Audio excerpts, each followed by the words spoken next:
Bueno, entonces la idea de hoy es hablar un poco de la relación tóraco-pulmonar estática y dinámica, ¿sí? Como habíamos visto en la clase pasada, el pulmón y la caja torácica, incluido el diafragma, formaban una unidad funcional, por eso hablábamos de un sistema tóraco-pulmonar, ¿sí? ¿Y qué significa que esto sea un sistema? Que ambas estructuras, en este caso de la caja torácica y el pulmón, se mueven al unísono, ¿sí? La expansión o la contracción del tórax durante la respiración se acompaña por cambios idénticos en el volumen pulmonar. ¿Bien? Por eso hablamos de un sistema tóraco-pulmonar. Ahora bien, como habíamos visto en la clase pasada, la caja torácica, esperen que no puedo ver acá, la caja torácica está unida al pulmón por medio de un líquido, que es el líquido pleural. ¿Qué es lo que permitía este líquido? Por un lado, facilitar el deslizamiento de una lámina sobre la otra, pero además dificulta la separación ejerciendo una fuerza perpendicular a su superficie. El ejemplo más claro para que lo entiendan es, si yo tengo dos láminas de vidrio separadas por una fase líquida, cuando las deslizo una sobre otra, esto va a ser facilitado por la presencia de líquido. Cuando yo quiero separar un vidrio con respecto al otro, esto va a ser más difícil por la presencia de este líquido, por esa fuerza perpendicular que ejercen ambas superficies, ¿sí? Entonces recuerden que habíamos visto que la pleura podía dividirse en una pleura parietal y en una pleura visceral, ¿bien? Y que a su vez, según la localización, podíamos dividir a esta pleura en pleura costal, diafragmática, pleura mediastínica y pleura cervical, ¿sí? Y cuando uno ve el pulmón en relación a la pleura, es como si fuera que está metido dentro de dos estructuras que se separan entre sí por este líquido imperceptible que es el líquido pleural. ¿Bien? ¿Se acuerdan cuál de las pleuras tiene sensibilidad? Parietal, Parietal. Perfecto. ¿Y quién daba inervación a esa pleura parietal? los Nervio intercostales. ¿Y quién más? Refresco. y el frénico. El nervio frénico. Bueno, esa por ejemplo es una pregunta anatómica que puede ser pregunta de examen, ¿sí? ¿Cuál de las pleuras tiene sensibilidad y cuál es el nervio encargado de dicha inervación? ¿Bien?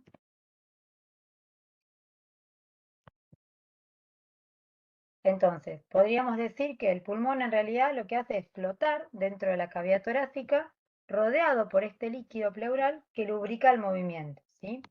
Y habíamos dicho que hay una aspiración continua del exceso de líquido hacia los conductos linfáticos que mantiene una ligera presión negativa entre las pleuras, que como vamos a ver más adelante es lo que se conoce como presión pleural.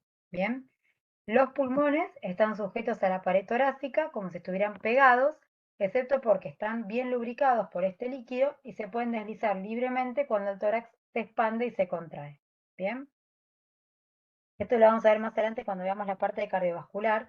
Tenemos un extremo arterial y un extremo venoso del interjuego de las fuerzas de Starling, que dependen de la presión hidrostática y de la presión oncótica, uno y otro extremo, que va a producir el pasaje de líquido hacia uno y otro extremo del vaso. Para cuando ese líquido se produce en exceso, ese exceso es aspirado a través del conducto linfático, ¿sí? Cuando hay, por ejemplo, un cuadro de insuficiencia cardíaca, cuando hay un aumento de la presión hidrostática capilar, puede haber un aumento del líquido en el intersticio, un trasudado, que se transforma en un derrame pleural. ¿Bien? Eso se genera cuando la capacidad de aspiración de los conductos linfáticos se ve sobrepasada. Entonces, hablamos de una relación tóraco-pulmonar estática y dinámica, ¿por qué? Porque puede haber condiciones estáticas cuando no se produce flujo de aire o dinámicas en caso de la inspiración y la expiración. ¿Sí? Este estudio de los cambios que se producen a nivel del sistema tóraco-pulmonar en relación con los cambios de presión es lo que se conoce como compliance o complacencia pulmonar. Y ahora vamos a ver el concepto de compliance, que esto se aplica no solo a pulmón, sino que el concepto de compliance se aplica también en aparato cardiovascular. La complacencia, la fórmula lo que establece es que es la relación del cambio de volumen en función del cambio de presión, ¿sí? Un sistema tiene una alta complacencia cuando es capaz de contener gran cantidad de volumen, pero generando pequeñas variaciones en su presión. ¿Bien? Entonces, en el caso pulmonar, el grado en que los pulmones se expanden por cada aumento de la unidad de presión transpulmonar es lo que se conoce como complacencia pulmonar. Y es lo que yo hoy les daba el ejemplo. Por ejemplo, en el lecho vascular, las venas son vasos de alta complacencia o alta compliance. ¿Por qué? Porque tienen la capacidad de contener gran volumen sanguíneo con escasas variaciones de la presión. Caso contrario a lo que ocurre en las arterias, donde pequeñas variaciones del volumen van a generar grandes cambios en la presión arterial. O sea, el lecho venoso es un lecho de alta compliance y el arterial de baja complacencia, ¿sí? A veces el término compliance se usa como sinónimo de distensibilidad. ¿Esto se entiende? ¿Se entiende entonces el concepto de complacencia o compliance? Es la variación de volumen que se genera y en función de esa variación de volumen, la variación que se genera de presión, ¿sí? ¿Siempre se utiliza como distensibilidad? ¿O es a veces? Compliance o distensibilidad se lo usa como sinónimo, sí. Bien.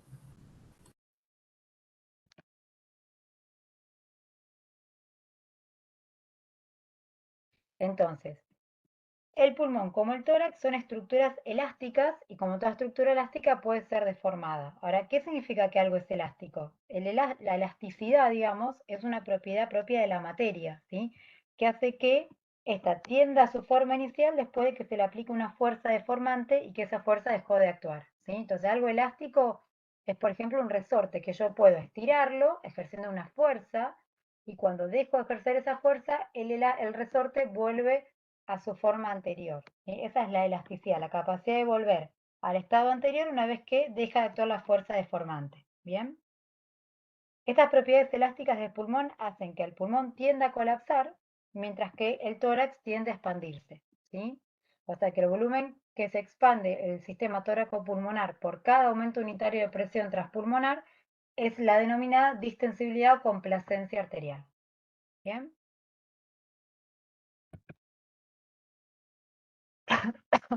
Y fíjense, como vieron la clase pasada, el equilibrio entre las fuerzas opuestas que son generadas por las propiedades elásticas del pulmón y del tórax es alcanzado al final de una aspiración normal en reposo, ¿sí? A este volumen, ¿qué es lo que pasa? La tendencia del pulmón a retraerse por un lado es balanceada por la tendencia del tórax del otro lado a expandirse, ¿sí? Entonces, para hacer un cambio a partir de esta situación de equilibrio, ¿qué voy a necesitar aplicar? Una fuerza, ¿sí? ¿Y quién ejerce esa fuerza? Los músculos respiratorios. Bien, entonces fíjense que en la inhalación yo tengo que vencer una resistencia, por eso el proceso de inhalación es un proceso activo, donde tengo que aplicar una fuerza generada por los músculos respiratorios, mientras que el proceso de exhalación se produce de manera pasiva y tiene que ver con el retroceso elástico del sistema tóraco-pulmonar. Bien. Entonces, ¿cuáles son los músculos de la respiración? Como vieron en la clase pasada, teníamos músculos que participan en la inspiración y músculos que participan en la expiración. Entonces, en la inspiración, ¿quién es el músculo principal de la respiración? ¿Quién es el músculo? El diafragma, exacto. Entonces, en condiciones normales, el músculo que participa es el diafragma, ¿sí? ¿Y cuál es el mecanismo de acción del diafragma? Descender e incrementar el tamaño de la cavidad torácica. Ahora, en caso de que yo tenga alguna patología, como puede ser una enfermedad obstructiva, esté con un cuadro de broncoespasmo, ¿qué es lo que va a pasar? Voy a utilizar músculos accesorios de la inspiración, como son el esternocleidomastoideo y el escaleno, que actúan elevando el esternón, la clavícula y la primera y segunda costilla, ¿sí? O bien los intercostales externos que permiten horizontalizar las costillas y de esta forma incrementar mi capacidad tóraco-pulmonar, ¿bien? Mientras que en la expiración, ¿quiénes van a participar? En condiciones normales, ningún músculo, porque dijimos que era un proceso pasivo.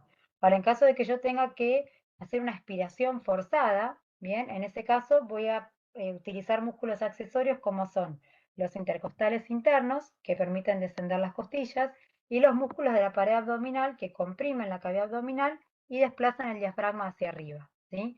¿Cuáles son esos músculos abdominales? Los oblicuos internos, oblicuos externos, transverso del abdomen y recto abdominal. ¿Bien?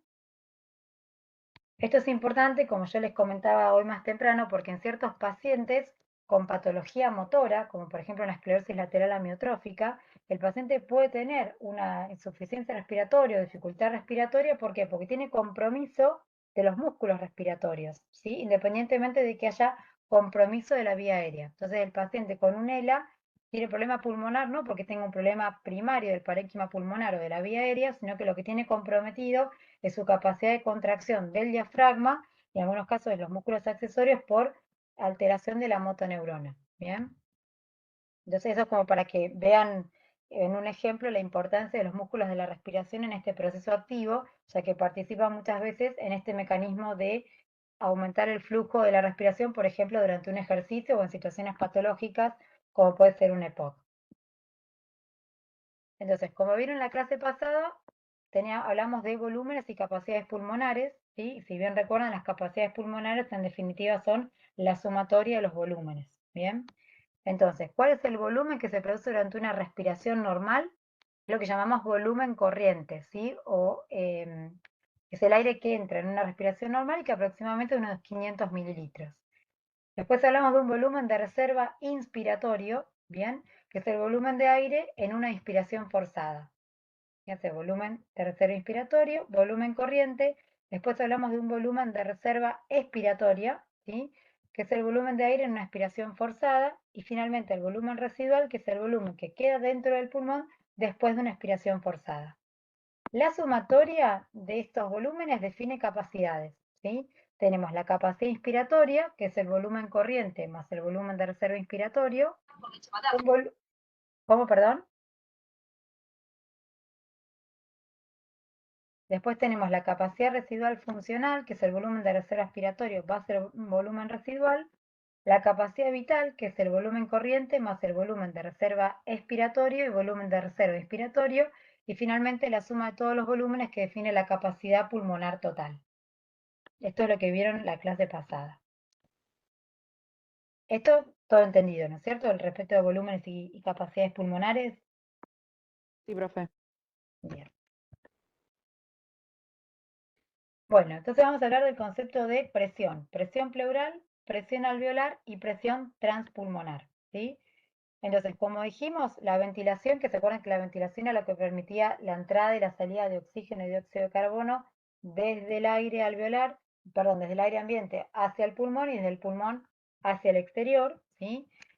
Este proceso de ventilación pulmonar es el resultado de las fuerzas que están ejercidas por estos músculos respiratorios, que lo que hacen es actuar sobre estructuras elásticas como son el tórax y el pulmón, y van a generar cambios en el volumen y en el flujo aéreo, ¿sí? Entonces, como dijimos antes, la tendencia elástica del pulmón y del tórax hace que uno tienda a separarse del otro generando una presión negativa, ¿sí? Porque uno tiende al colapso y otro a la expansión, y genera una presión negativa en el espacio que separa ambas pleuras y es lo que se conoce como presión pleural, ¿sí? Esa presión pleural negativa va a ser transmitida al resto de las estructuras extrapulmonares, ¿bien? Y hoy charlábamos un poco con los compañeros de más temprano.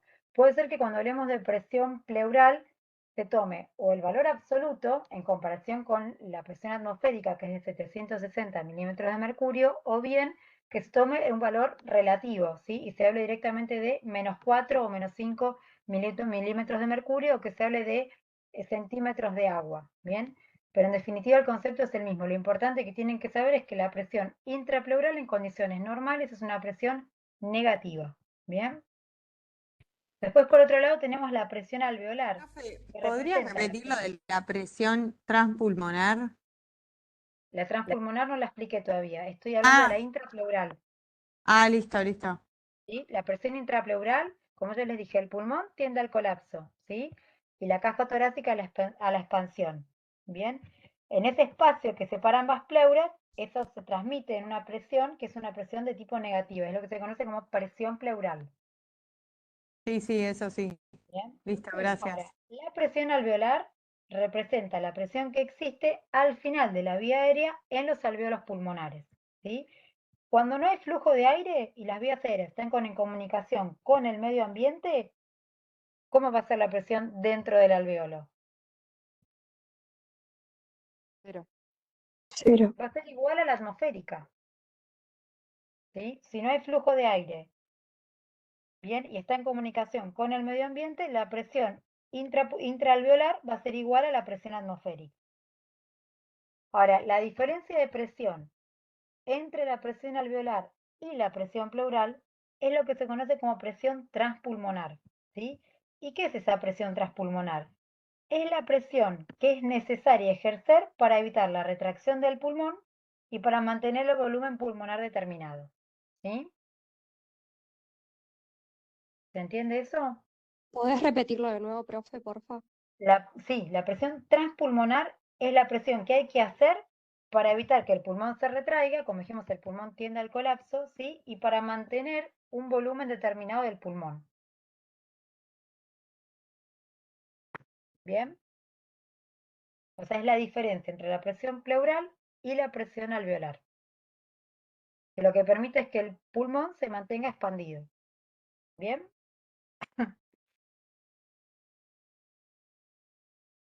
Entonces, Profe, como dijimos en perdón, la clase anterior, sí, profe, ¿podrás volver a repetir qué es la diferencia entre qué dos presiones?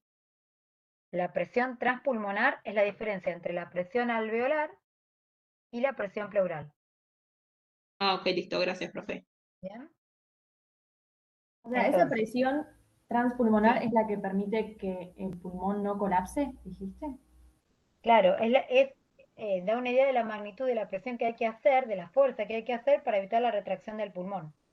Bien, gracias. ¿Sí? Y obviamente va a depender de la presión alveolar y de la presión intrapleural. ¿Por qué? Porque es la diferencia entre ambas. ¿Sí? Entonces, como vimos la clase pasada, la entrada de aire no se produce por arte de magia ni por inervación de un nervio, sino que se produce por un gradiente de presión. ¿Sí? O sea, los gases se movilizan de un espacio a otro por diferencias de presión, ¿sí? Por diferencias de gradiente. ¿Bien? Y esto es muy importante porque estas diferencias entre la presión transpulmonar, la presión alveolar, la presión atmosférica es lo que permite la entrada y la salida de aire. ¿Sí? Entonces, fíjense en este gráfico. Yo que voy a estar representando acá. Siempre en fisiología es muy importante mirar los gráficos y cuando miramos los gráficos, interpretar cuáles son las unidades de medida y qué es lo que se está interpretando. ¿Sí? En la gráfica superior lo que tenemos es la presión medida en centímetros de agua, el volumen pulmonar en función del tiempo. ¿Bien? Esta primera etapa corresponde a la inhalación y esto a la exhalación. ¿Bien? Entonces, fíjense, antes de que comience la inspiración, acá tenemos presión pleural y presión alveolar.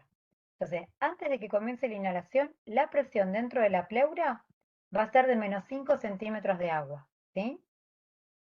Que dijimos que en condiciones normales la presión pleural es negativa, ¿bien? Y esa presión negativa se transmite al resto de la caja torácica. Entonces, ¿qué es lo que pasa cuando comienza la inspiración? Esta presión pleural se hace todavía más negativa. Pasa de menos 5 a menos 8 centímetros de agua. ¿Y esto por qué se produce? Porque en paralelo el volumen pulmonar va aumentando, ¿sí? Y por consiguiente la tendencia a la retracción es mayor, ¿sí? Si yo estoy inflando algo que tiende a retraerse, la fuerza que tengo que hacer es mucho mayor. Profe, ¿Bien? ¿y por qué la presión alveolar disminuye? ¿Cómo? La presión alveolar ahí disminuye en la inhalación, ¿o no? Se hace más negativa también. Y para inhalar dijimos que la entrada de aire era por gradientes de presión. Si la presión alveolar no es más negativa, tiene que ser más negativa con respecto a la atmosférica, si no, no entraría el aire. Si yo no tuviera un gradiente de presión a favor de que el aire entre, el aire no entraría. Por eso la presión alveolar es más negativa con respecto a la atmosférica. Si no, no se produciría el flujo de aire, porque no habría un gradiente de presión. Pasa todo lo contrario al momento de la exhalación. La presión alveolar es positiva, ¿para qué? Para permitir que el aire pase del alvéolo al exterior. ¿Y qué es lo que genera estos gradientes de presión? Estos cambios de presión a nivel de la pleura, ¿sí? Y los esfuerzos de los músculos respiratorios. ¿Se entiende eso? ¿Eso se entendió? O sea, puede No, la ser, verdad que no. profe, puede Fíjense, ser yo estoy una, interpretando acá tres cosas en paralelo. Por un lado, la presión alveolar. Por otro lado, la presión pleural. La diferencia entre presión alveolar y presión pleural es lo que llamábamos presión transpulmonar, ¿sí? Y esa presión transpulmonar ¿qué era lo que evitaba? La retracción del pulmón y mantener el volumen pulmonar, ¿sí? Cuando yo inhalo y exhalo, lo que voy a estar generando es cambios en el volumen de ese pulmón. ¿Hasta ahí bien? Sí, ahí va mejor. Bien. Entonces, cuando comienza la inspiración, dijimos que partíamos de una presión pleural que era negativa. ¿Bien? Ahora, si yo tengo que inhalar, lo que voy a estar haciendo es expandir mi pulmón. Les voy a estar incrementando mi volumen. ¿Sí? Entonces, cuando comienza la inspiración, la presión pleural se hace más negativa. ¿Bien? Y para permitir la entrada de aire desde el aire atmosférico hacia dentro del alveolo, la presión tiene que ser más negativa para que haya un gradiente de presión. ¿Sí? ¿Y por qué se hace más negativa la presión pleural? Porque el volumen del pulmón aumenta. ¿Bien? Ahora, durante la expiración, ¿cuándo se produce la expiración? Cuando el diafragma se relaja. Dijimos que era un proceso pasivo, ¿sí? Entonces, a medida que va disminuyendo el volumen pulmonar, ¿qué pasa con la presión alveolar? Aumenta por encima de la presión atmosférica. ¿Para qué? Para que haya pasaje de aire desde el pulmón hacia el exterior. De vuelta, el pasaje de aire, el flujo, se produce por gradientes de presión. ¿Sí? Y la presión intrapleural vuelve al basal de -5.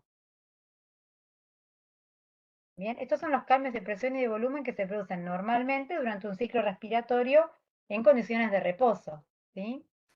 Tengo una pregunta. Sí. ¿La presión intrapleural sería el líquido que está entre las pleuras? No, el líquido es una cosa. Ah, esto es otra cosa. Genial, ok. Esto es una presión. ¿Sí? En condiciones normales el líquido es imperceptible. ¿Y cuál es la finalidad del líquido pleural? Permitir el deslizamiento durante la respiración. Vos pensás que el pulmón continuamente se está moviendo, se expande y se contrae, se expande y se contrae, ¿sí? Pero además ese pulmón tiende a colapsarse. Entonces, por un lado lo mantiene expandido y por otro lado permite que se mueva sin que haya fricción, ¿sí? En un paciente que tiene, por ejemplo, un cuadro de una pleuritis, una inflamación de la pleura, que las pleuras están despulidas, uno puede escuchar un roce, un frotamiento de esas pleuras, que después desaparece cuando el derrame pleural incrementa, ¿sí? Lo mismo pasa, este mecanismo es lo mismo para todas las serosas. En el pericardio pasa lo mismo. Nosotros tenemos un pericardio, ¿sí? Que es la serosa que reviste al corazón, y que también en condiciones normales el líquido es imperceptible, pero permite el movimiento continuo del corazón durante el ciclo cardíaco sin que éste se colapse, ¿sí? O sea, facilita, actúa como un lubricante que permite el movimiento sin fricción. Pero este tema de las presiones es lo que permite el pasaje, y o sea, la entrada y la salida de aire. En definitiva, son las fuerzas que necesito para efectuar la ventilación pulmonar, ¿sí? Porque tengo, por un lado, que vencer la tendencia elástica del pulmón y por otro lado, tengo que vencer la resistencia que se opone al flujo aéreo. Profe, entonces lo que van a graficar estas dos tablas, ¿no? O gráficos, Sí, por así decirlo, va a ser que la disminución de las presiones, tanto alveolares como pleurales, van a arrastrar ese volumen corriente y cuando el diafragma se relaje, las presiones van a aumentar. ¿Eso quiere claro, decir o está cuando buscando alguna otra se relajó el explicación? diafragma y comienza la fase de exhalación, ¿qué pasó con la presión intrapleural? Se hace más positiva, o sea, no es que se haga positiva, se hace más positiva con respecto a la inhalación, pero sigue siendo la presión negativa. En condiciones normales la presión intrapleural es negativa, ¿sí? Pero se hace menos negativa que lo que ocurre durante la inspiración, ¿sí? Y lo que permite es aumentar la presión alveolar para que haya un gradiente de presión para que el aire salga del pulmón hacia el exterior. Si el pulmón salió, si el aire salió del pulmón hacia el exterior, ¿qué pasa con el volumen pulmonar? Disminuye. Y este ciclo vuelve a comenzar. Profe, te hago una pregunta. Sí, Entonces, o sea, la presión sería intrapleural, es entre las pleuras parietal y visceral, sí, parietal y exacto. visceral. Entonces, es más negativa ante la inspiración porque como se contrae el pulmón, queda como más espacio libre, digamos, entre Al No, revés, vos menos pensás que espacio. pleuras. como, Vos pensás que como el volumen, como el pulmón se expande porque aumenta el volumen, lo que aumenta es la tendencia a la retracción del pulmón. Entonces, eso hace que la presión pleural sea más negativa.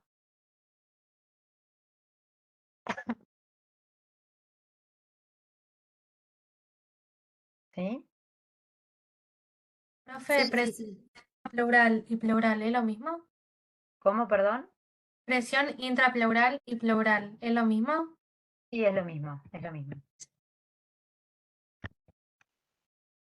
A ver si deja pasar la diapo. Una consulta rápida. Menos 5 centímetros de agua, ¿es lo mismo que menos 4 milímetros de mercurio? Sí, depende de la literatura, habla de centímetros de agua o milímetros de mercurio. Sí, eso es lo mismo. Sí, fíjense, la presión pleural o intrapleural es la diferencia que hay entre ambas pleuras, ¿sí? Parietal y visceral. La presión intraalveolar o presión alveolar es la que está dentro del pulmón. Y la diferencia entre la pleural y la alveolar es la presión transpulmonar. ¿Sí? Fíjense en el gráfico a qué se refiere cada una de las presiones. Profe, yo lo entiendo como que la presión negativa intrapleural es, digamos, el acercamiento de esas dos pleuras. Cuanto más cerca estén, Sí, digamos. es la fuerza que tiene que hacer para evitar el retroceso elástico normal del pulmón. El pulmón tiende a achicarse, tiende a colapsarse. ¿Sí? Entonces yo lo estoy expandiendo al pulmón porque estoy inhalando, estoy entrando aire por la vía aérea y el pulmón se infló. Para evitar que el pulmón se colapse, como está de mayor volumen todavía, esta presión intrapleural tiene que ser más negativa todavía, tiene que hacer más fuerza para mantenerlo expandido. A eso se refiere con que es más negativa. Esto que vemos acá, que se hace más negativo durante la inhalación, porque aumentó el volumen del pulmón y la tendencia a retraerse es mayor. ¿Sí? ¿Se entendió eso? O más o Más o menos menos. sí. ¿Sí? Igual seguimos avanzando. Hay conceptos que los vamos a seguir repitiendo y seguir repitiendo, ¿sí? Entonces, fíjense que cuando hablamos de el sistema tóraco-pulmonar, hablamos de que este sistema tiene propiedades que son estáticas y dinámicas. ¿Por qué estáticas y dinámicas?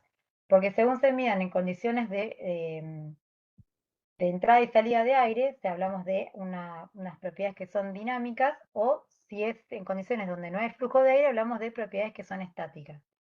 Dentro de las propiedades estáticas del pulmón tenemos la distensibilidad pulmonar y la tensión superficial, ¿sí? Y después tenemos las propiedades elásticas del tórax. Y dentro de las propiedades dinámicas del pulmón nos referimos a la resistencia al flujo aéreo. ¿Bien? Esto como para esquematizarlo y tratar de estudiarlo de manera ordenada. ¿Bien?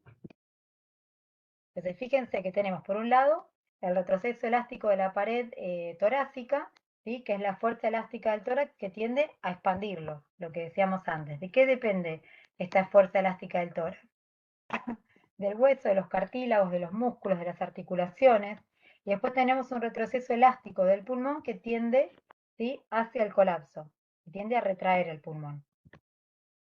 Estas fuerzas de retroceso elástico del pulmón dependen a su vez de dos componentes. Uno que es de las fuerzas elásticas propiamente dichas del parénquima pulmonar, ¿bien? Y el otro depende de la tensión superficial de los alveolos, ¿bien? Entonces, como dijimos, para efectuar la ventilación es necesario, por un lado, vencer las tendencias elásticas del sistema y por otro lado, vencer la resistencia que se opone al flujo aéreo. Esa es la fuerza que tengo que hacer para efectuar una ventilación, ¿sí? Entonces, cuando hablamos de distensibilidad pulmonar, fíjense que la ventilación en definitiva es el resultado de las fuerzas que tengo que ejercer por los músculos respiratorios que van a actuar sobre estas estructuras elásticas, como son el tórax y el pulmón, para generar cambios en el volumen y flujo aéreo, ¿sí?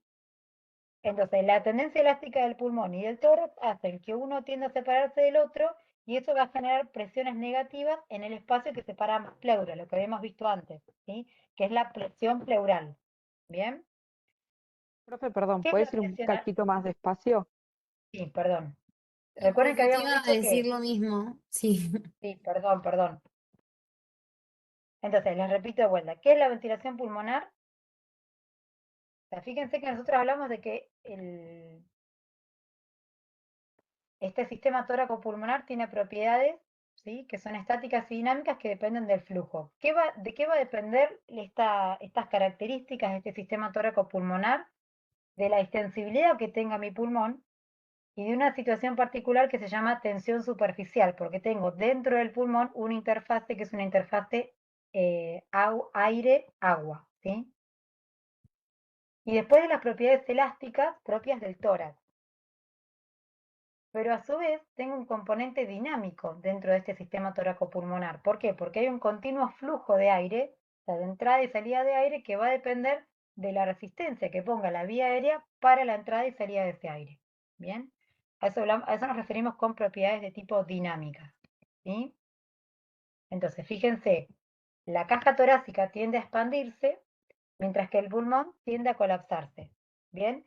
Entonces, ¿de qué depende que haya un movimiento de aire? O sea, que haya una ventilación. De las fuerzas que ejercen los músculos respiratorios que actúan sobre estas estructuras elásticas, como son el tórax y el pulmón, que generan cambios en el volumen del pulmón y en el flujo aéreo. ¿Sí? Entonces, fíjense, las tendencias elásticas del pulmón y del tórax tienden a separarse. ¿Por qué? Porque uno tiende a expandirse y el otro tiende a colapsar. ¿Bien? Entonces, de ese interjuego de presiones que uno tiende a separarse y otro tiende a expandirse, genera una presión negativa en el espacio que va a separar ambas pleuras, ¿sí? Y eso se va a transmitir al resto de las estructuras extrapulmonares, que es lo que vimos recién como presión pleural. ¿Bien? ¿Y qué era la presión alveolar? ¿Alguien me lo puede decir? La presión dentro del pulmón, Bien, que es la tiene que presión ser que hay al final de la negativa. vía aérea en los alvéolos pulmonares, ¿sí? ¿Se entiende eso? ¿Siempre va a ser negativa? ¿Qué cosa? ¿La La presión pleural? presión Sí. intraalveolar, digo. No, la presión intraalveolar va a depender si hay flujo o no de aire. ¿Se acuerdan Claro. cuando vimos esta gráfica? Fíjense que la presión alveolar puede ser Puede negativa, ser positiva, positiva. negativa, positiva. Si no pasara de negativa a positiva, no habría gradiente de presión para que hubiera flujo de aire. Continuamente la presión alveolar está cambiando de positiva a negativa, ¿sí?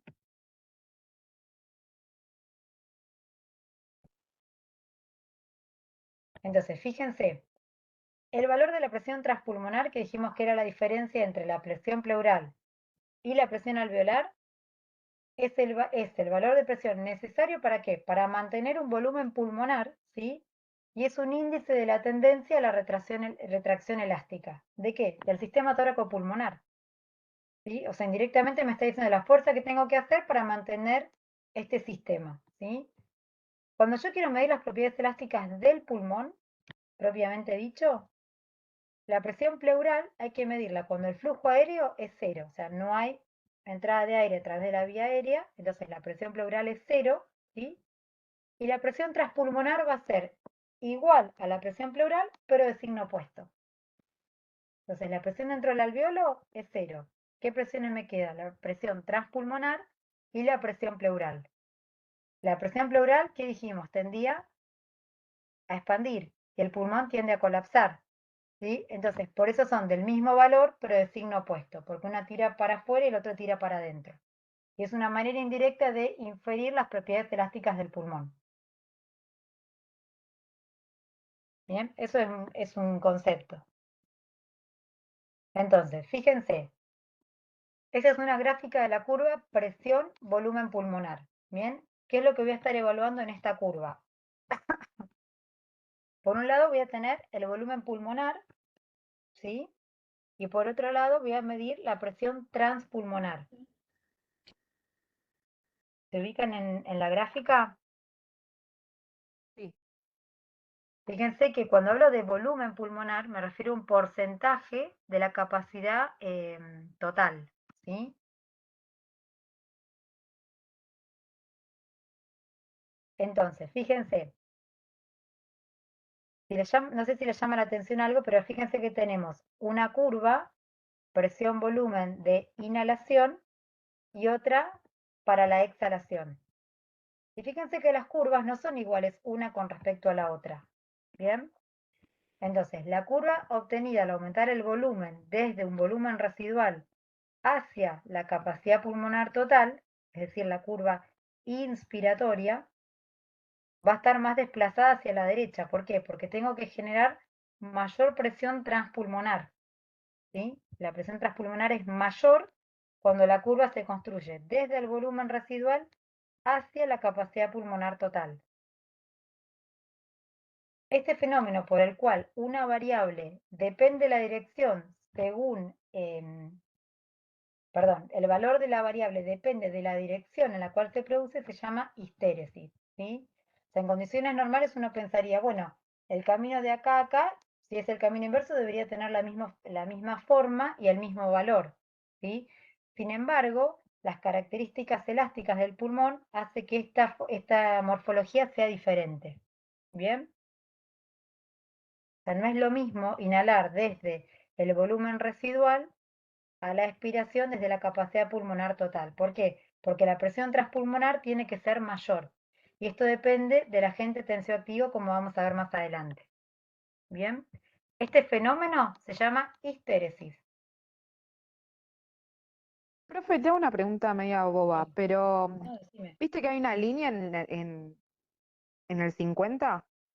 ¿Qué Sí, gráfica? Porque hay dos puntos y se ponen dos flechas. la capacidad Esa. residual funcional.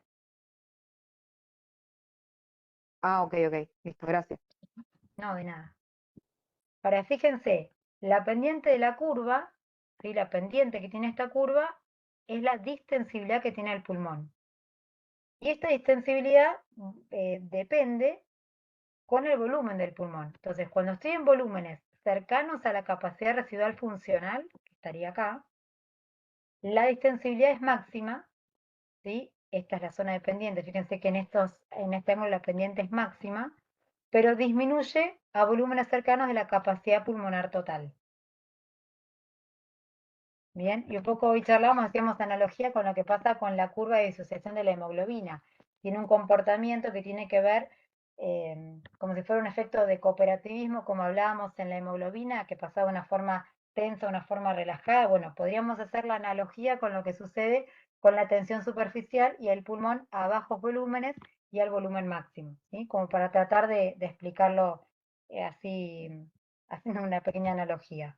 Entonces, no importa cuán negativa sea la presión transpulmonar, el volumen pulmonar nunca disminuye a cero, ¿sí? ¿Por qué? Porque tenemos lo que se llama volumen residual. Bien, esta curva, si la quieren después leer más tranquila, es del borón, por ejemplo. Bien, y bueno, durante una respiración normal, el asa de histéresis en condiciones normales van a ver que es menor, ¿sí? Porque depende a partir de qué volumen parta. Entonces, como dijimos, los factores que van a determinar la distensibilidad pulmonar son, por un lado, las fuerzas elásticas del parénquima pulmonar y por otro lado, la tensión superficial. ¿Bien? Entonces, cuando hablamos de las fuerzas elásticas del pulmón, nos referimos a las fibras de elastina y de colágeno que están entrelazadas en el parénquima del pulmón. Van a ver que la elastina es altamente distensible, mientras que el colágeno tiene menor distensibilidad, pero independientemente de la distensibilidad de cada fibra, la disposición que tienen estas fibras en el parénquima pulmonar con una estructura reticular le permite a esta organización tener una mayor distensibilidad global, ¿sí? Entonces, en los pulmones desinflados, estas fibras están en un estado contraído y elásticamente torsionado, y cuando los pulmones se expanden, estas fibras se distienden y se desenredan, ¿sí? De esta manera ejercen una mayor fuerza elástica, ¿sí? Este es el formato o el sistema de estructura reticular que tiene estas fibras de elastina y de colágeno. Bien, que en pacientes, por ejemplo, con afibrosis pulmonar, pacientes con EPOC, pacientes con esterticiopatías, pacientes con enfermedades, por ejemplo, por fibrosis secundaria a miodarona, pueden tener una pérdida de elasticidad del pulmón. Bien. Y por otro lado dijimos que uno de los determinantes de la distensibilidad pulmonar es la tensión superficial. Bien, ¿y qué es la tensión superficial? Todas las moléculas que componen una sustancia líquida interaccionan y tienden a atraerse, ¿sí? Es lo que pasa con las micelas cuando uno ve el agua. ¿Y qué es la tensión superficial? Perdón, acá. Es la cantidad de energía que necesito para aumentar la superficie de un líquido y contrarrestar esa fuerza de atracción hacia el interior. Esa es la definición de tensión superficial. ¿Bien? Entonces, fíjense que en el pulmón tenemos una fina capa de líquido que es una interfase líquido-aire. ¿Bien?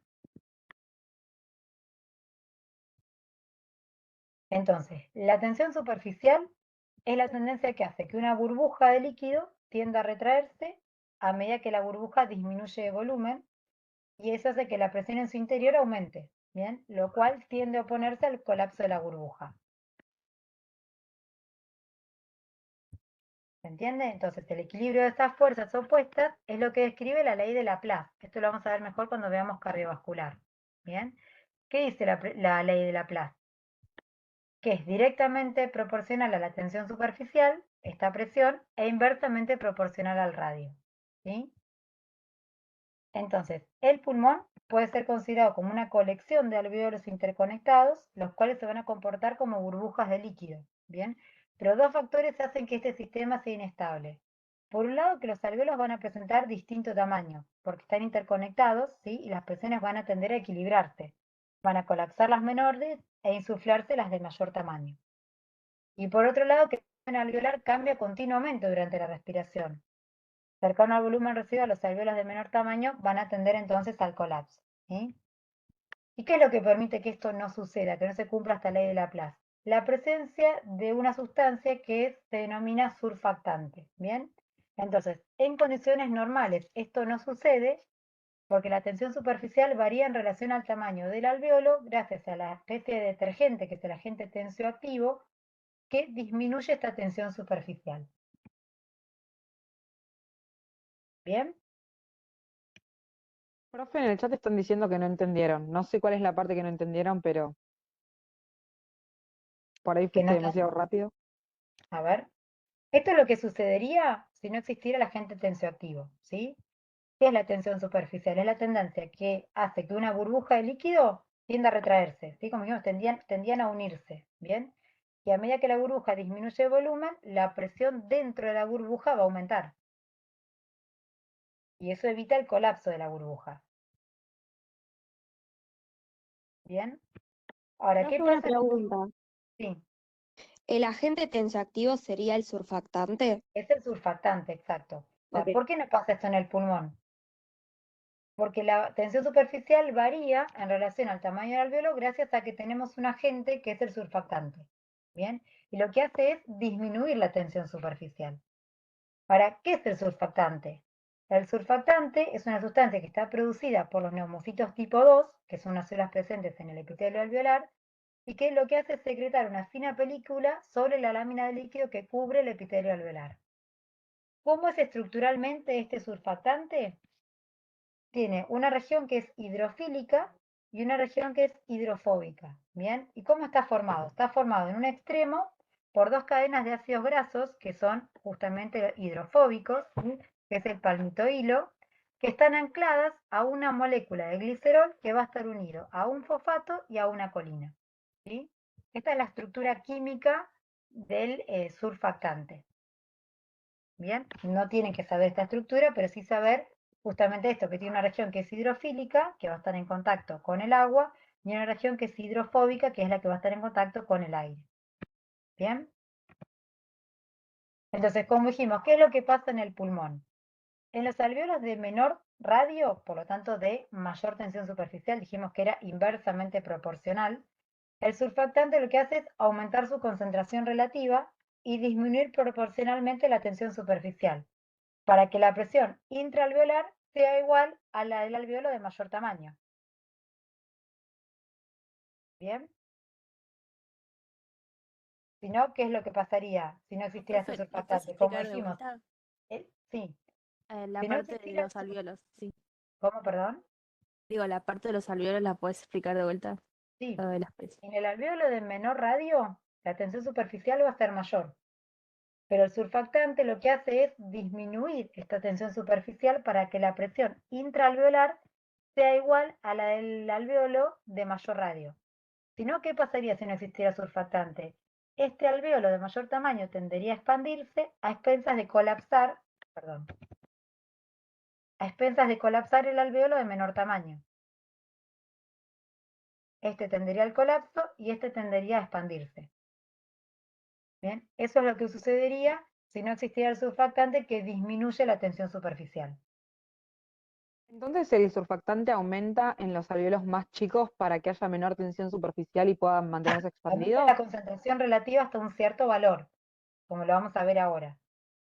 Pero, ¿por qué los más grandes tenderían a aumentar de tamaño? Porque es lo que sucede normalmente, por eso que yo les decía que la presión dentro de la burbuja tiende a aumentar, entonces la burbuja más grande tendería a aumentar a expensas del colapso de la otra. Piensen que estos Tiene que están ver con, interconectados.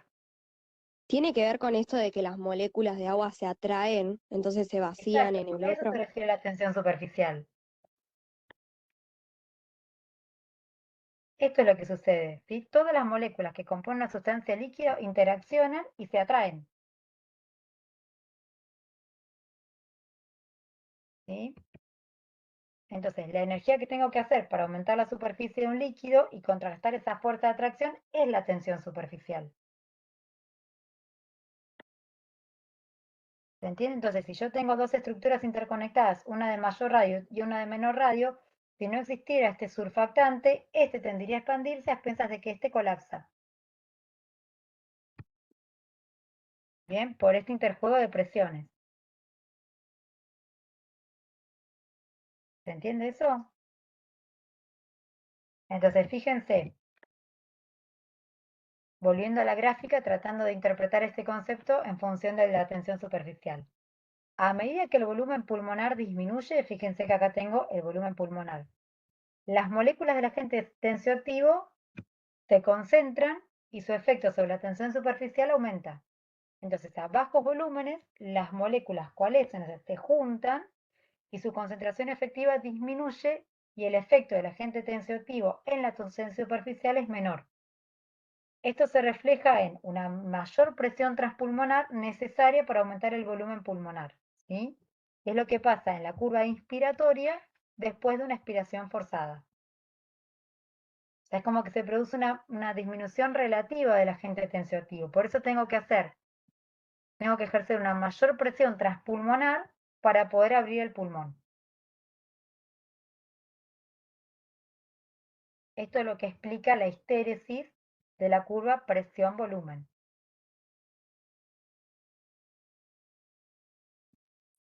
¿Bien? Sigo con otro ejemplo. O sea, en definitiva, ¿cuál es el efecto del surfactante en la función del pulmón? Primero, disminuye la tensión superficial de la interfase aire-líquido alveolar. ¿Sí? Si disminuye la tensión superficial, ¿qué es lo que hace? Aumenta la distensibilidad del pulmón.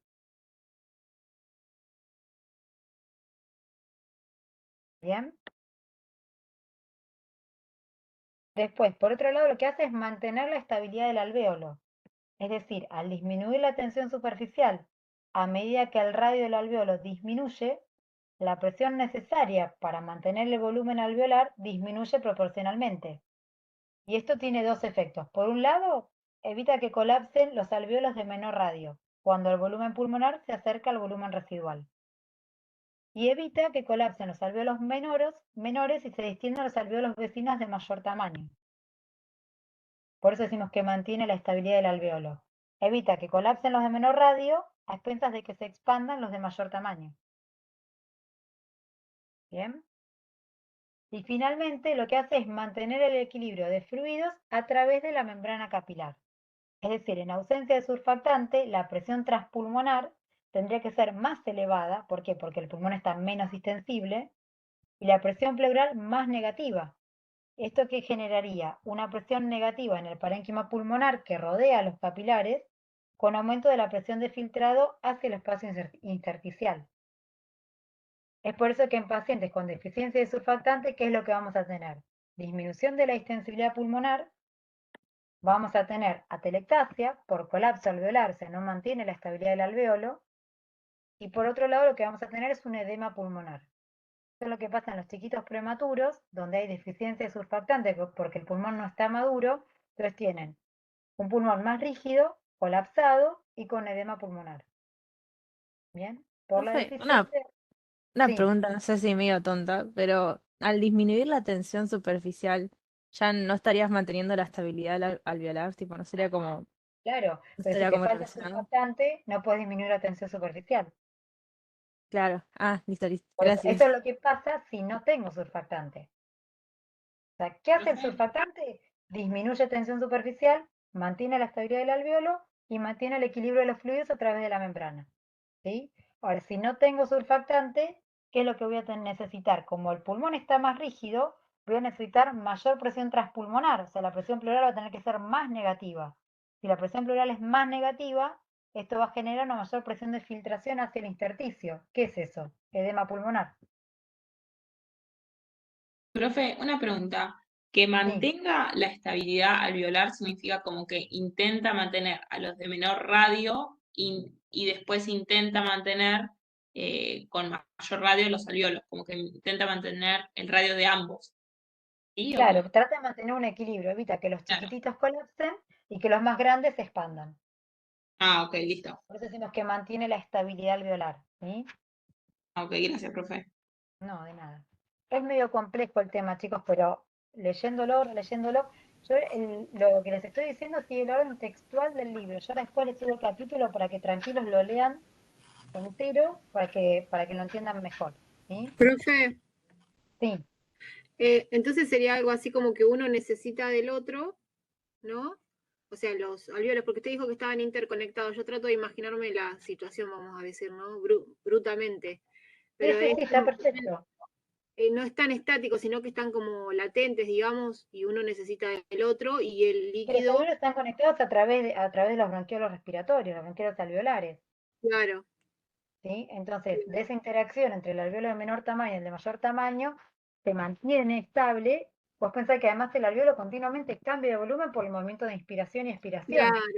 Ah, está bien Entonces, si no entonces. existiera un surfactante que mantiene ese equilibrio, con cada inspiración, al final de la inspiración, ¿qué se produciría? El colapso alveolar.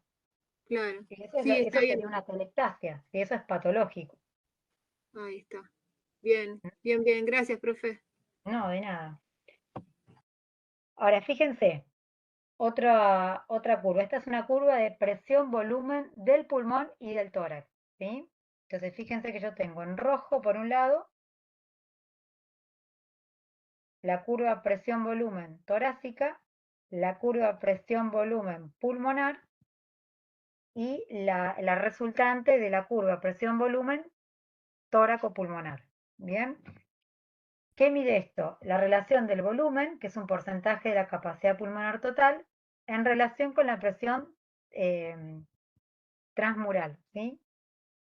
O la presión de la presión dentro de la vía aérea sería. Entonces, fíjense, como dijimos, el pulmón tiende a colapsar y la pared tiende a expandirse, ¿bien? Entonces, un sujeto inspira normalmente hasta un volumen pulmonar determinado y relaja los músculos respiratorios, ¿sí? Y la presión en la vía aérea se mide, o sea, si yo respiro normalmente, inspiro y expiro, y al paciente le pido que mantenga una oclusión, o sea, que mantenga el aire unos breves segundos, esa presión es la que se conoce como presión de relajación. ¿Bien? Entonces, fíjense que cuando el volumen pulmonar, estoy acá, el volumen pulmonar es igual a la capacidad residual funcional, la presión de relajación en el pulmón es igual, pero de signo opuesto. ¿Sí? Entonces tengo la presión a nivel de la capacidad residual funcional va a ser igual a la presión del tórax, pero de signo opuesto. De este lado es negativo y de este lado es positivo. ¿Bien? ¿Se entiende eso? Sí, profe. Es como ¿Sí? para decir que uno tira a un lado y el otro tira para el otro y mantienen como una estática. Exactamente, eso es lo que me preguntaron hoy. Ahora, ¿qué pasa si yo no tengo una fuerza que lo contrarreste? ¿Sí? ¿Qué piensan que va a pasar con el volumen, por ejemplo, a nivel del pulmón? Va a colapsar. el pulmón va a tender a colapsar, o sea, va a tender a acercarse ¿a qué? A un valor por debajo del volumen residual. ¿Y qué va a pasar con el tórax? Y va a aumentar, va a Se va a extenderse. expandir hasta por lo menos un 80% de la capacidad pulmonar total, ¿sí? Eso si yo no tuviera este interjuego entre la presión pulmonar y la presión torácica. ¿Bien? Entonces, como dijimos, hablábamos de propiedades dinámicas del pulmón, ¿por qué? Porque se produce un flujo de aire a través de la inspiración y la expiración. Entonces, la inspiración en condiciones normales habíamos dicho que se lograba al hacer que la presión alveolar disminuya, ¿sí?, por debajo de la presión atmosférica. ¿Bien? Por eso decimos que la presión, la respiración se produce con una presión negativa. ¿Por qué? Porque la presión es por un gradiente de presión, la inspiración, perdón. ¿Y cómo expiramos? El aire, al igual que otros fluidos, se mueve desde una región de mayor presión hacia una de menor presión. Y para que el aire se mueva hacia adentro o hacia afuera de los pulmones, tiene que haber una diferencia de presión entre la atmósfera y el alvéolo, lo que habíamos visto en la gráfica anterior, ¿sí? Si no hay gradiente de presión, no hay flujo de aire. Bien, entonces cuando la glotis está abierta y sin entrada de aire, las presiones en todas las partes del árbol respiratorio hasta los alvéolos son iguales a la presión atmosférica. O sea, la presión de referencia es 0. Bien, no hay gradiente de presión. ¿Qué sucede para que ingrese aire dentro del alvéolo? La presión en los alvéolos tiene que caer, ¿sí?, por debajo de la presión atmosférica. Bien, con que ya sea menor a 1 centímetro de agua, esto va a permitir la entrada de 500 mililitros de aire. ¿Y de qué va a depender esa diferencia de presión entre la presión alveolar y la presión atmosférica? Del flujo de aire y de la resistencia de la vía aérea. Bien, por eso podemos decir que es presión atmosférica menos presión alveolar va a ser igual al flujo aéreo por la resistencia de la vía aérea. Esto es lo que vimos en gráficos anteriores, dicho de otra forma, ¿sí? ¿Se entendió? Profe, la Entonces, presión cambia porque aumenta o disminuye el volumen, ¿no? exacto, cuando hay un aumento de volumen se traduce vieron que habíamos visto cuando se expandía el volumen pulmonar, que era lo que pasaba con la presión pleural, se hacía más negativa, porque incrementaba el volumen pulmonar. Ya. Bien, entonces, al igual que lo que sucede en el aparato circulatorio, la resistencia al flujo ¿de qué va a depender? De la viscosidad y la densidad del aire y del radio y la longitud de la vía aérea, ¿sí? En contraste con la circulación, en condiciones normales, el flujo es turbulento en la gran parte de la vía aérea, ¿bien? ¿Y cuál es la fórmula que establece el flujo a nivel de un tubo? Es la ley de Poiseuille, que lo vamos a ver con mayor detalle en aparato circulatorio, pero yo les muestro acá la fórmula, ¿sí? Y la ley de Poiseuille, ¿qué es lo que establece? Que el flujo va a ser directamente proporcional a la presión y al radio en este caso, del bronquio, elevado a la cuarta potencia.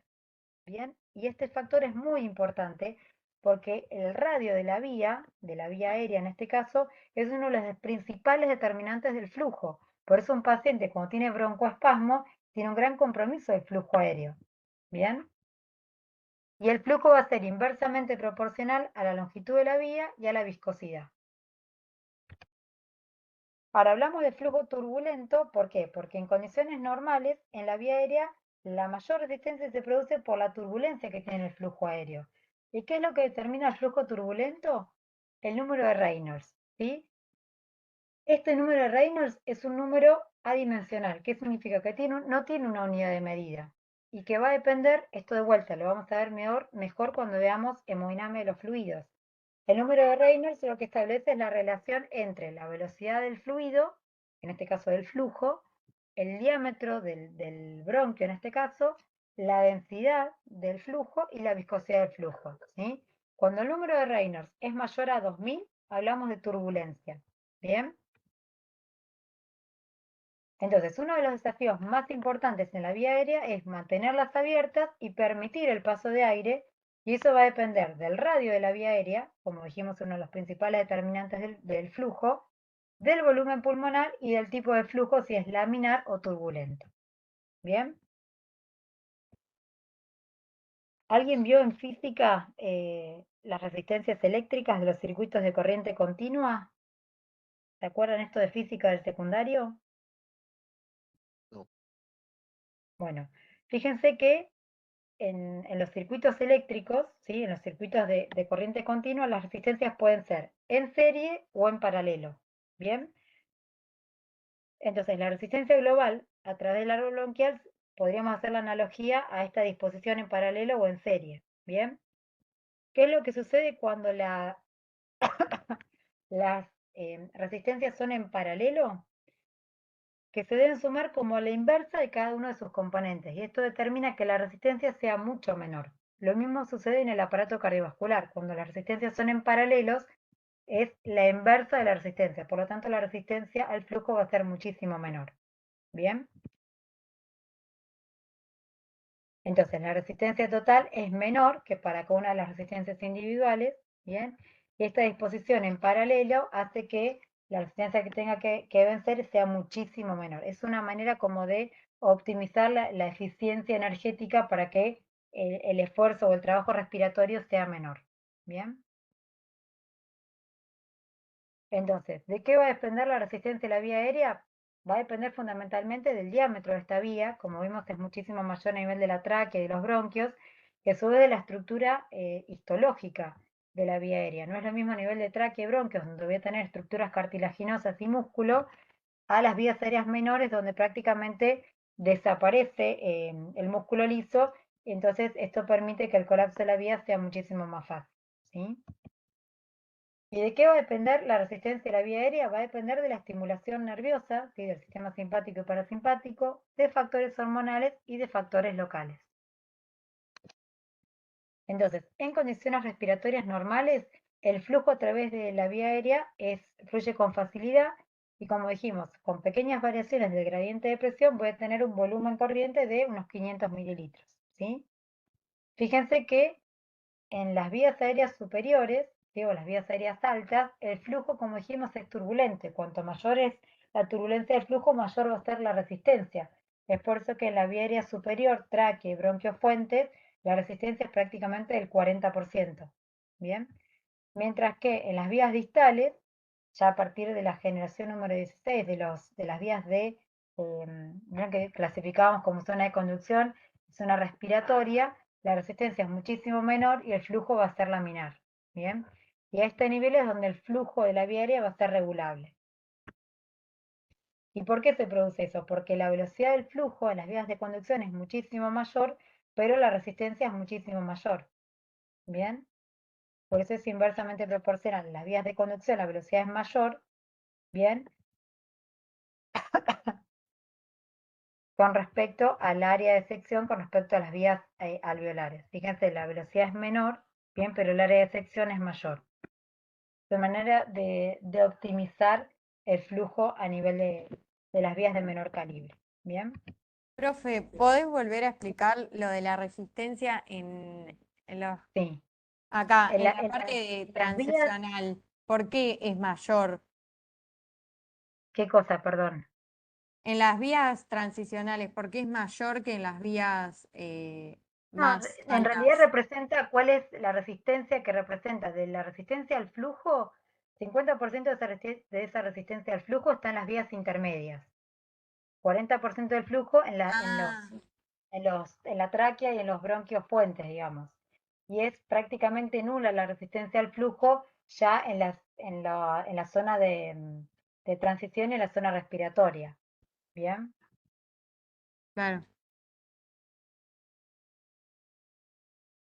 Entonces, fíjense, en las vías de conducción la velocidad es mayor, porque dijimos que el flujo a este nivel era como, era un flujo de tipo turbulento, ¿bien?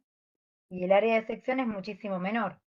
Tengo una gran velocidad, pero si bien el área de sección absoluto es mayor, o sea, la tráquea tiene una gran área de sección, ¿bien? Pero cuando lo comparo con el área de sección individual, por supuesto que es muchísimo mayor la tráquea con respecto a los bronquiolos respiratorios, pero por este mecanismo de disposición en serie, la superficie de sección total va a ser muchísimo mayor. Y la velocidad es menor. Bien, esta superficie menor es lo que permite que se produzca el intercambio a nivel de las vías alveolares o las vías respiratorias. O sea, se enlentece la velocidad del flujo, ¿bien? Y aumenta el área de sección. Entonces, en un paciente que tiene una enfermedad obstructiva, como puede ser asma o puede ser EPOC, hay una gran limitación del flujo aéreo. ¿Por qué? Porque hay un aumento de la resistencia. En este caso, el paciente lo que tiene es una broncoconstricción, o sea, hay una constricción del músculo liso que rodea el bronquiolo y eso disminuye el radio del bronquio, que como dijimos, era directamente proporcional, o sea, era cuando había pequeñas gradaciones en el radio, generaba un gran compromiso a nivel del flujo. Bien, si disminuye el radio, va a haber un gran compromiso del flujo a nivel de la vía aérea. Es lo que pasa en un paciente con una crisis asmática. ¿Qué se anima a interpretar esta curva flujo-volumen en base a lo que ven en la gráfica?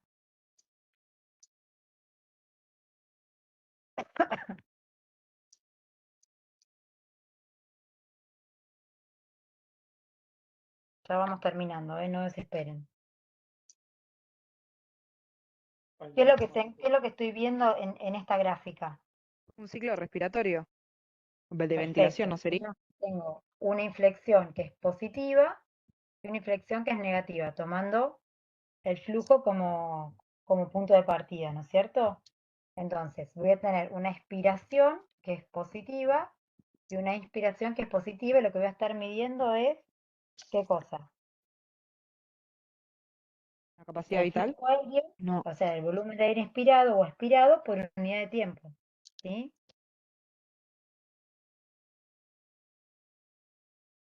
Más o menos, profe. Si querés explicarla bien. Bien, No, no fíjense entendí, entonces, profe. yo que voy a tener acá flujo, ¿sí? Los cambios de volumen que se producen en función del tiempo. Yo tengo acá una expiración y una inspiración. ¿Bien? Entonces, el volumen de aire inspirado y expirado por unidad de tiempo, ¿bien? La deflexión positiva en el eje vertical, ¿qué me va a representar? El flujo expiratorio. ¿Bien? Y la negativa, el flujo inspiratorio. Ahora, al final de la inspiración, yo acá terminé la inspiración. El volumen de aire expirado es 0 y el volumen de aire contenido en el pulmón, ¿a qué equivale? A la capacidad pulmonar total. ¿Bien? Y al final de la expiración, terminé de expirar, el volumen de aire que está contenido en el pulmón, ¿a qué equivale? Ahí. ¿El de Al volumen reserva? residual. Al volumen residual. Ah, residual. ¿Sí? ¿Se entiende eso? Sí. Bien. ¿Y la capacidad vital qué es? Es la capacidad pulmonar total menos el volumen residual.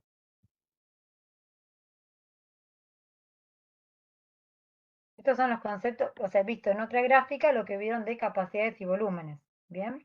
Ahora habíamos dicho que la expiración era un proceso activo o pasivo. Pasivo. Pasivo. La expiración.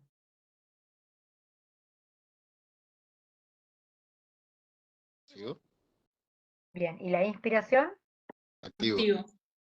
Bien, ¿por qué? Porque tengo que vencer la resistencia en la vía aérea. ¿Sí? Principal músculo que participa en la inspiración, El diafragma. el diafragma. Entonces, fíjense acá. De vuelta al mismo gráfico, pero voy a estar viendo el comienzo de la expiración con distintos valores, ¿sí? Al comienzo de la aspiración, cuando el volumen pulmonar es cercano a la capacidad pulmonar total, el flujo va a ser mayor cuanto mayor es el esfuerzo, ¿sí? El flujo va a ser mayor en A con respecto a B que con respecto a C. Ahora, a medida que la expiración continúa y el volumen pulmonar disminuye, ¿qué pasa con las tres curvas? Se unen y el flujo es el mismo, independientemente del esfuerzo expiratorio. ¿Bien? Profe, Entonces ya parto. Sí. profe, en la gráfica que dice dependiente e independiente, ¿qué quiere decir? ¿A qué está haciendo referencia? Al ¿Al esfuerzo. esfuerzo? Ah, Sí, ok, vos ok. fíjate que acá vos estás inspirando a distintos volúmenes. Entonces, al comienzo de la expiración, cuando el volumen pulmonar es cercano a la capacidad pulmonar total, ¿qué pasa? El flujo va a ser mayor cuanto mayor es el esfuerzo. Ok, ¿Sí? ok. Acá se dice mayor esfuerzo inspiratorio, bien, por lo tanto, la expiración va a ser mayor. Ahora llega un punto que es independiente del esfuerzo donde ambas curvas se unen, bien. ¿Y esto a qué se relaciona o a qué se debe? A que la arquitectura pulmonar hace que el efecto del aumento del esfuerzo expiratorio sea contrarrestado por el aumento de la resistencia producido por la compresión de la vía aérea.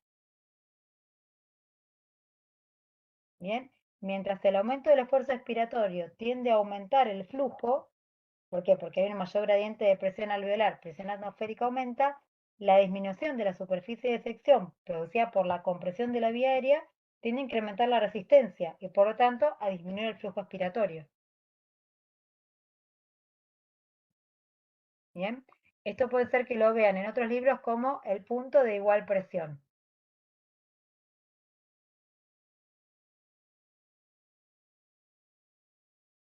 ¿Se entendió eso? Si lo querés explicar otra vez, profe, por fin. Sí. Fíjense acá, el flujo al final, el flujo es cero, ¿por qué? Porque no hay flujo de aire, ¿bien? Ahora fíjense que mientras aumenta el esfuerzo expiratorio, ¿qué es lo que va a pasar con el flujo? El flujo tiende a aumentar a mayor gradiente entre la diferencia entre la presión en el alveolo y la atmósfera, o sea, para que salga el aire, ¿qué había que haber? Tenía que tener un gradiente entre la presión atmosférica y la presión alveolar, ¿no es cierto? A la medida que la vía aérea se va comprimiendo, ¿qué es lo que pasa? Si disminuye el radio de la vía, aumenta la resistencia. Sí. Y por lo tanto disminuye el flujo expiratorio.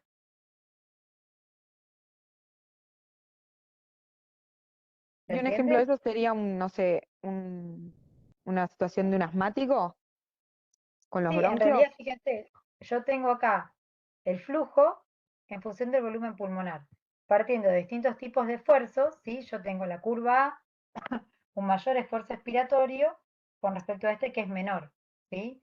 Pero hay un punto en el cual la resistencia producida por la vía aérea hace que el flujo sea igual independientemente de mi esfuerzo.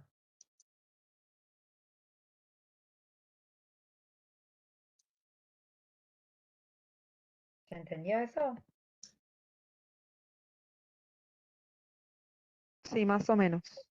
Hay que releer los volúmenes, las capacidades, ¿sí? Interpretar que el flujo de aire se produce como consecuencia de diferencias de presión entre la presión transpulmonar, la presión pleural y la presión alveolar. De ese interjuego de presiones va a ser la entrada y la salida de aire. ¿Bien? Pero eso es lo que vimos, digamos, como un componente que tiene que ver con la elasticidad del pulmón y de la caja torácica. Pero a su vez hay un componente dinámico que tiene que ver con el flujo de aire y la resistencia que tiene la vía aérea a ese pasaje de aire. ¿Bien? Y eso va a estar determinado fundamentalmente por el radio de la vía y por la turbulencia del flujo. Por eso hablamos de un componente dinámico y un componente estático en este proceso de retracción elástica del pulmón.